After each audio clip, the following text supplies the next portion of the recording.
Continuamos con el estudio de nuestra posición en Cristo. Nos habíamos quedado en Romanos. Vamos a leer nuevamente el versículo 3 del capítulo 6.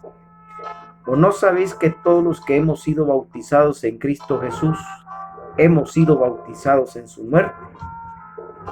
Porque somos sepultados juntamente con él para muerte por el bautismo, a fin de que como Cristo resucitó de los muertos por la gloria del Padre, así también nosotros andemos en vida nueva.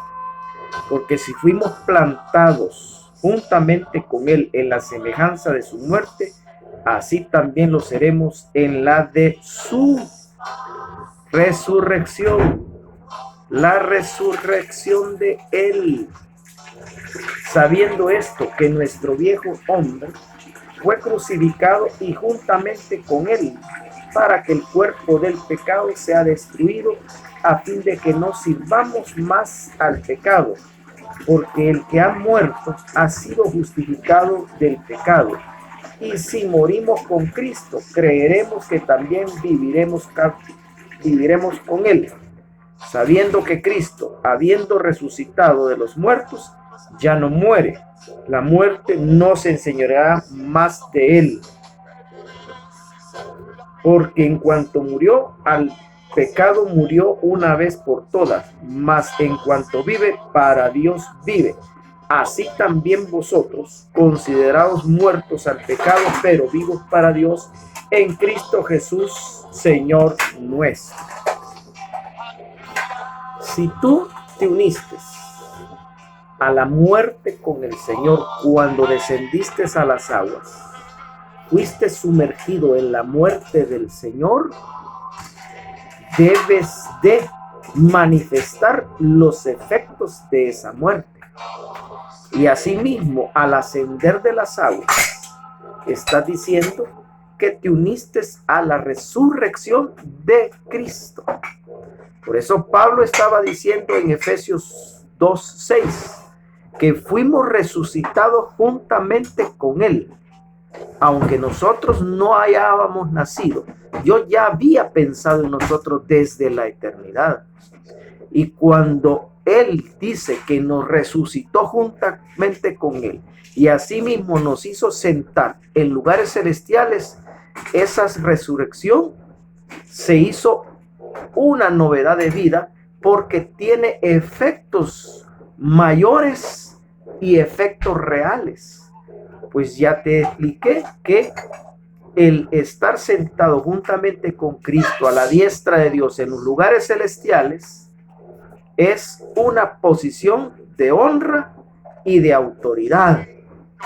O sea, hay efectos grandiosos, soberanos, que tú y yo no merecíamos, pero que por la transformación que Cristo está haciendo en nuestras vidas, el propósito de Dios se va cumpliendo en nosotros. Regresemos a lo que dice Colosenses en el capítulo 3 y versículo 3. Porque habéis muerto y vuestra vida está escondida en Cristo, en Dios. ¿Qué quiere decir esto? Si realmente nosotros nos unimos a la muerte de Cristo, y dice que si realmente hemos muerto y que nuestra vida está escondida en Cristo, en Dios, Cristo al resucitar, nuestra vida que está muerta está escondida en Dios. Y somos revestidos de la vida resucitada de Cristo. Por eso tenemos que revestirnos de la vida de Cristo. Ahora, ya entendiste, ya te fue revelado por el Espíritu que es haberse unido al bautismo de Cristo, haberse unido a la muerte de Cristo. En otras palabras, haberse sumergido en la muerte de Cristo. ¿Qué implica eso? ¿Y qué cosas maravillosas implica el que ya no estemos vivos nosotros, sino que salgamos a una nueva vida en el poder de la resurrección. Yo siempre dije que el evangelio se vive en el poder de la vida resucitada. Tú no puedes vivir el evangelio de Cristo ni el evangelio del reino en la carne. Tienes que vivirlo en la vida del poder de la resurrección. Poder entender con los ojos del entendimiento que está resucitado en Cristo y que es estar sentado en los lugares celestiales con Cristo. Ahora, si tú no has entendido qué es sumergirse en la muerte de Cristo, es porque no has muerto. Y si no has muerto, no puedes andar en vida resucitada. No puedes andar en esa novedad de vida. Debemos crecer, debemos madurar, porque el entendimiento de un niño no es el mismo que el de un joven, y el de un joven no es el mismo que el de un maduro, mucho menos el de un niño. Un niño en el evangelio, un maduro en el evangelio, debe de entender con madurez espiritual que es estar sumergido en la muerte y estar escondido en la vida de Cristo, estar vestido con la vida de Cristo. Que la gente vea que es la vida de Cristo la que nosotros estamos manifestando y no nuestra propia vida natural, no el viejo hombre, no la vieja naturaleza, no el hombre viejo viciado con sus deseos y pecados. Debemos pedirle a Dios esa gracia, recibir ese entendimiento que es haber sido sumergido en la muerte de Cristo, para que así el pecado ya no tenga ningún poder sobre tu vida, ni la vida natural, ni la vida carnal. Dice Colosenses 3, del 1 al 3. Si pues habéis resucitado con Cristo, buscad las cosas de arriba, donde está Cristo sentado a la diestra de Dios.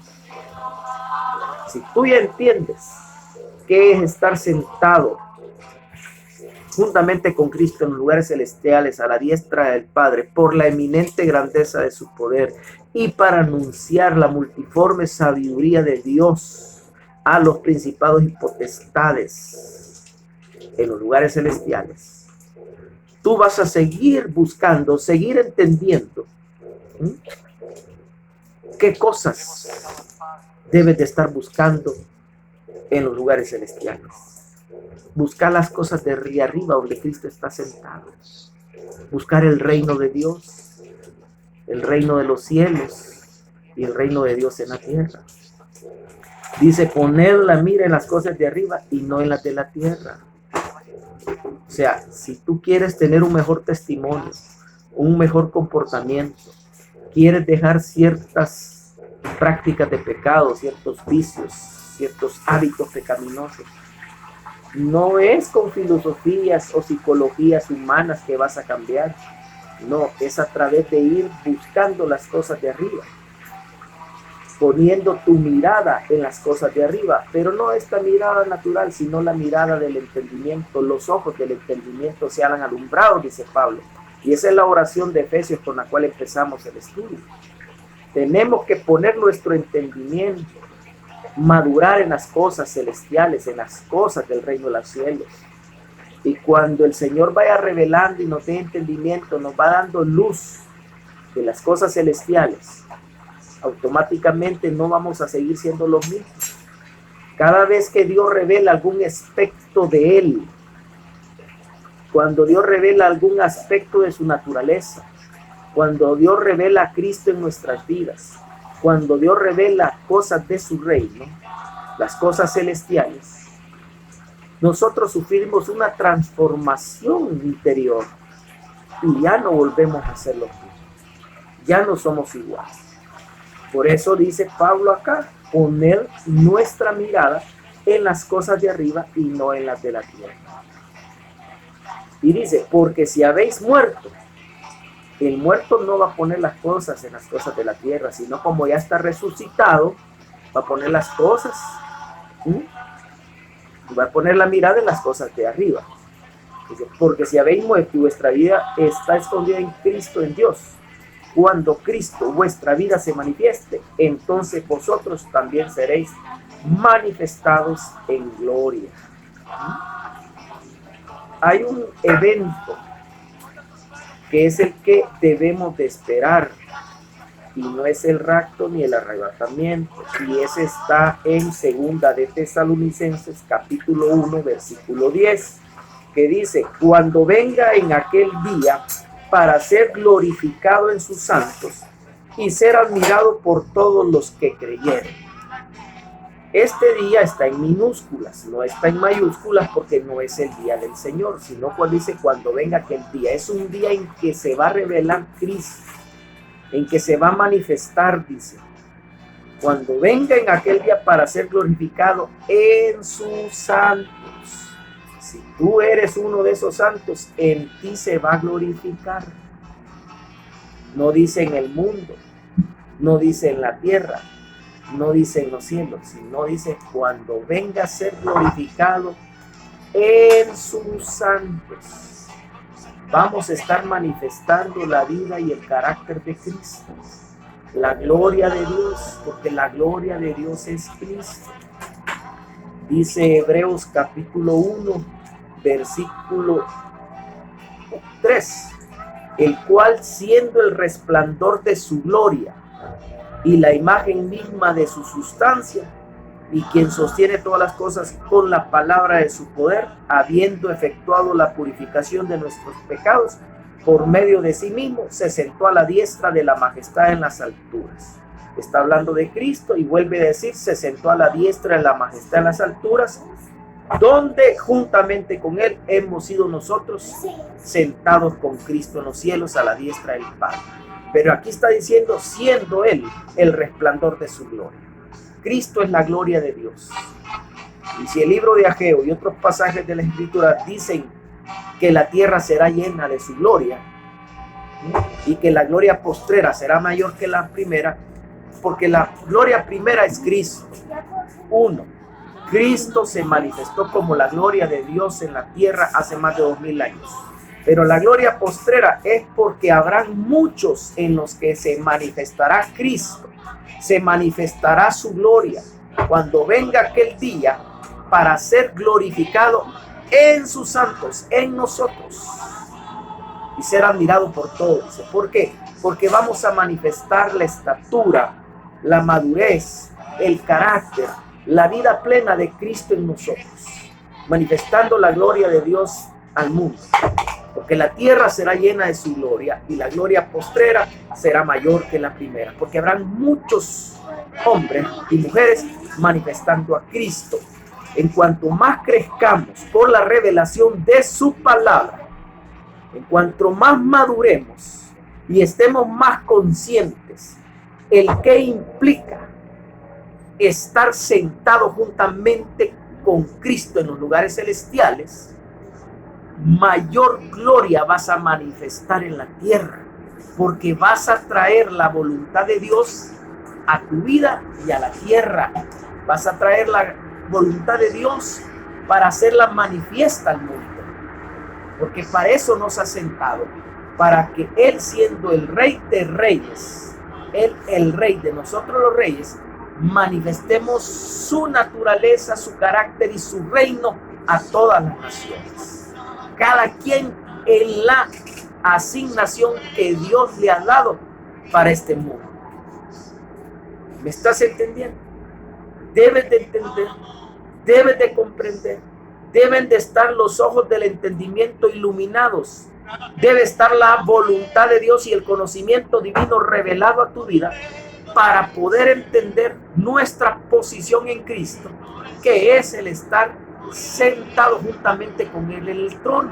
Ya te lo expliqué, ya oramos, pero quiero que entiendas que si tú no has muerto, no has podido entender qué es estar sumergido en la muerte de Cristo, es porque no ha resucitado y no puedes entender verdades espirituales tan profundas y tan dimensionales de su reino celestial para poderlas traer a la tierra, porque que sencillamente has hecho de tu bautismo un ritual, porque así te enseñaron los líderes de la iglesia. Hiciste un ritual de tu bautismo y no has podido comprender la magnitud ni la magnificencia de qué es estar muerto en Cristo para poder vivir en esa vida resucitada del Cordero de Dios. Ahora quiero explicarte otras cosas que Cristo se las explicó a sus discípulos cuando estuvo aquí en la tierra y antes de morir. Vamos al Evangelio de Juan, al capítulo 14 y el versículo del 1 al 3. No se turbe vuestro corazón. Creéis en Dios, creed también en mí. En la casa de mi Padre muchas moradas hay. Y si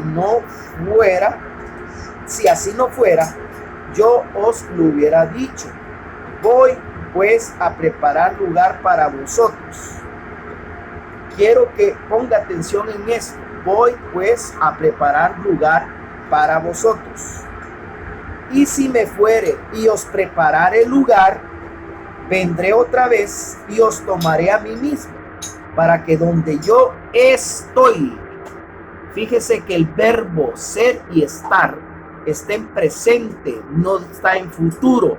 No dice porque donde yo estaré, sino porque donde yo estoy, vosotros también estaréis. Fíjese, dice él, no se turbe vuestro corazón. Voy pues a preparar lugar. Está hablando de su muerte y de su resurrección. Porque con su muerte y su resurrección, él iba a ascender a los cielos y se iba a cumplir la profecía que iba a heredar un nombre que es sobre todo nombre y que iba a heredar el reino. Se iba a sentar en su trono a la diestra del Padre. Cristo murió y al salir de los infiernos, él fue inmediatamente a los cielos. Cuando las mujeres fueron al sepulcro, Magdalena lo reconoció y quiso abrazarlo. Y el Señor le dijo, un momento, no me toques porque no he entrado en mi gloria todavía. Él resucita y lo ven algunos de sus discípulos, su madre María y algunas mujeres, y Magdalena lo quiso tocar. Y él le dijo, todavía no, porque no he entrado en mi gloria. Porque él tenía que irse a presentar ante el Padre y decirle, Padre, he cumplido, he vencido.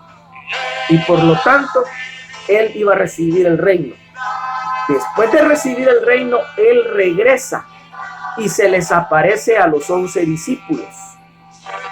Y posteriormente le dice Tomás que quería tocar las heridas de su costado y de sus manos, ¿verdad? Cuando él se aparece.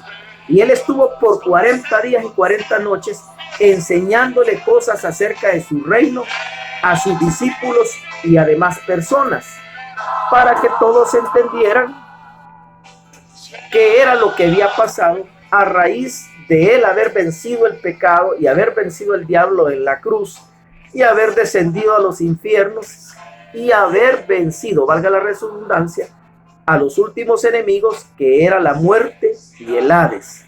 Y él resucita, recibe la gloria y regresa para estar. Entonces viene aquí el verso 3 del capítulo 14, dice, y si me fuere otra vez y os prepararé el lugar, vendré a vosotros otra vez. Él fue a preparar lugar. ¿Qué fue a preparar? El trono. Y os tomaré a mí mismo para que donde yo estoy, está hablando en presente, porque él ya lo daba por hecho, lo daba por sentado, de que él iba a heredar todas las cosas y se estaba sentando en el trono, para que donde yo estoy, vosotros también estéis. Entonces dice, y os tomaré a mí mismo. No era que los iba a tomar físicamente y se los iba a llevar, sino que espiritualmente, porque el propósito de Dios y el propósito de Cristo era que nosotros nos hiciéramos uno con ellos. En Juan 17 dice, Padre Santo, que así como tú en mí y yo en ti somos uno, que también ellos y los que han de creer por la palabra de ellos sean uno en nosotros y nosotros uno en ellos. Por eso dice Pablo en 2 Corintios capítulo 3 verso 17, que el que se une al Señor, un espíritu es con él. Y vemos cómo Cristo resucita y dice el Padre que juntamente con él nos resucitó y asimismo nos sentó juntamente con él. Utiliza 2 veces esa palabra, juntamente con él en lugares celestiales. O sea, tu espíritu y mi espíritu están resucitados, le han dado la resurrección de Cristo y a la vez estamos sentados juntamente con Cristo, porque el que se une al Señor, un espíritu es con él. Y si él está sentado en el trono como espíritu y como representante de la humanidad, como cabeza de su iglesia, también nosotros estamos sentados en ese trono. Por eso él dijo, voy pues a preparar lugar y vendré otra vez y los tomaré a mí mismo, pero no en cuerpo, sino que en espíritu, para que donde él está, dice, donde yo estoy en presente, también vosotros estéis. O sea, él está sentado en el trono a la diestra del Padre, y así lo declara la palabra en Efesios 2:6. Y asimismo nos hizo sentar juntamente con él en los lugares celestiales. Ya te dije para qué. Para gobernar con Cristo en los cielos, para anunciar y proclamar la multiforme sabiduría de Dios a los principados y potestades en los lugares celestiales, y para manifestar la eminente grandeza de su poder que operó en Cristo Jesús, resucitándole entre los muertos y sentándole a la diestra de Dios allá en la majestad, en las alturas. Así lo establece la Escritura. No te lo digo yo, te lo dice la Escritura, y eso es lo que hemos leído. Nuestra posición en Cristo. Pero tienes que vivir conforme a la revelación que tú has recibido, que es estar sumergido en la muerte de Cristo. Porque si no has entendido eso, es porque no te has unido a la muerte, aunque hayas hecho el bautismo, pero lo has hecho como un rito, no como una creencia vivencial, experimental, de que implica estar sumergido en la muerte de Cristo para poder vivir la vida presente, no en tu carne, no en tu vieja naturaleza, no en el viejo hombre, sino en el poder de la resurrección. ¿Qué significa estar revestido de Cristo? Pero de Cristo resucitado, no de Jesús. Jesús es la persona que caminó en la tierra, pero cuando él ascendió a los cielos fue Jesucristo, Cristo el resucitado, y que es estar sentado juntamente con él en los lugares celestiales. Te expliqué que el lugar donde está el trono, donde estamos sentados, es la raquia. Así se denomina esa dimensión espiritual, esa dimensión celestial de los cielos, la raquia, donde estamos juntamente sentados con él para gobernar juntamente con Cristo desde los cielos, ejercer la autoridad, el gobierno de Cristo a los principados y potestades, y declarar la multiforme sabiduría de Dios. Que Dios traiga revelación a nuestra vida, nos traiga esa palabra revelada para que en un constante entendimiento podamos seguir siendo transformados y seguir madurando hasta alcanzar la medida de la estatura de la plenitud de Cristo, alcanzar esa madurez espiritual para que sea Dios quien se glorifique en cada uno de nosotros. Que Dios te bendiga y haga resplandecer su rostro y esa multiforme sabiduría que Dios ha dado desde antes de la fundación del mundo y la eminente grandeza de su poder. Que Dios ilumine los ojos de tu entendimiento y los míos para comprender con todos los santos cuál es la herencia a la que hemos sido llamados en Cristo Jesús. Que Dios te bendiga y adelante.